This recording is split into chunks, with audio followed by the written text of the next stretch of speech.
अस्सलाम वालेकुम दोस्तों, आज हम एक ऐसे टॉपिक पर बात करेंगे जो हमारी नई जनरेशन को अंदर ही अंदर खोखला कर रहा है। आजकल रिलेशनशिप में होना एक ट्रेंड बन गया है। सोशल मीडिया पर कपल गोल्स की फोटोज देखकर हमें लगता है कि सब कितना परफेक्ट है, लेकिन पर्दे के पीछे की हकीकत कुछ और ही है। डिप्रेशन, एंजाइटी, धोखा और सुकून की कमी, ये आज के मॉडर्न रिलेशनशिप्स का चेहरा बन चुका है। लेकिन क्या हमने कभी सोचा है कि इस्लाम इस बारे में क्या कहता है? क्यों अल्लाह ने हराम रिश्तों से मना किया? आज हम बात करेंगे आजकल के रिलेशनशिप्स की डार्क रियलिटी और उनका इस्लामिक सॉल्यूशन। इस वीडियो में मैं आपको कुछ पॉइंट्स के माध्यम से समझाने की कोशिश करूंगा। सबसे पहले बात करते हैं पॉइंट नंबर 1 की, द हराम ट्रैप एंड शैतान्स डिसेप्शन। आजकल बात शुरू होती है एक सिंपल हाई या इंस्टाग्राम डीएम से। हमें लगता है हम सिर्फ बात कर रहे हैं, लेकिन कुरान में अल्लाह ताला फरमाते हैं वला तक़रबु ज़िना, यानी कि जिना के करीब भी मत जाओ।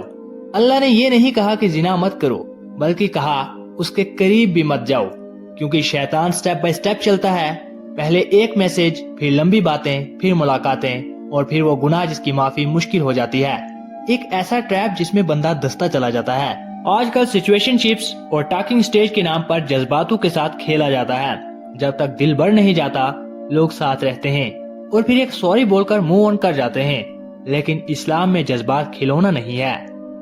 पॉइंट नंबर 2, लॉस ऑफ बरका, बरकत की कमी। एक बहुत बड़ी रियलिटी जो हम भूल जाते हैं वो है बरका। जब एक रिश्ता अल्लाह की नाराजगी से शुरू होता है तो उसमें सुकून कभी नहीं आ सकता। आपने देखा होगा हराम रिलेशनशिप्स में शुरू में बहुत एक्साइटमेंट होती है, लेकिन कुछ ही महीनों में लड़ाइयाँ, शक और इनसिक्योरिटी शुरू हो जाती है। क्यों? क्योंकि इस रिश्ते की हिफाजत अल्लाह नहीं कर रहा। अब आइए बात करते हैं इस्लामिक पर्सपेक्टिव की। नबी करीम सल्लल्लाहु ताला अलैहि वसल्लम ने फरमाया कि जब दो अजनबी यानी कि गैर महरम अकेले होते हैं तो तीसरा वहाँ शैतान होता है। शैतान का काम ही है कि वो शुरू में गुनाह को खूबसूरत दिखाता है और बाद में वही गुनाह आपके लिए अजाब बन जाता है। Point number 3, the marriage crisis and commitment issues.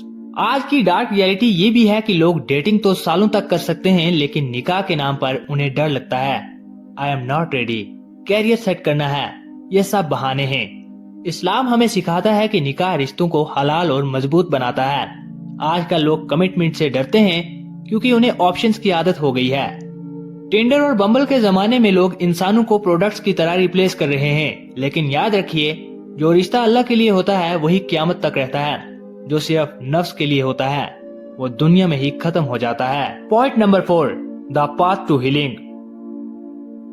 दोस्तों, अगर आप किसी ऐसे रिश्ते में हैं जो आपको अल्लाह से दूर कर रहा है तो रुक जाइए। शायद आपको लगे कि मैं उसके बगैर नहीं रह सकता या रह सकती, लेकिन ये सिर्फ एक वहम है, आपका एक इल्यूजन। लेकिन हर बात का कोई ना कोई सोल्यूशन जरूर होता है। मैं आपको इन बातों के भी कुछ सोल्यूशंस देता हूँ। आप अल्लाह से तौबा करें, सच्ची माफी मांगे, वो गफूर रहीम है। फिर आप उसके बाद उस रिश्ते से कट ऑफ करें जो आपको गुनाह की तरफ लेकर जाता है, उसे बंद कर दें।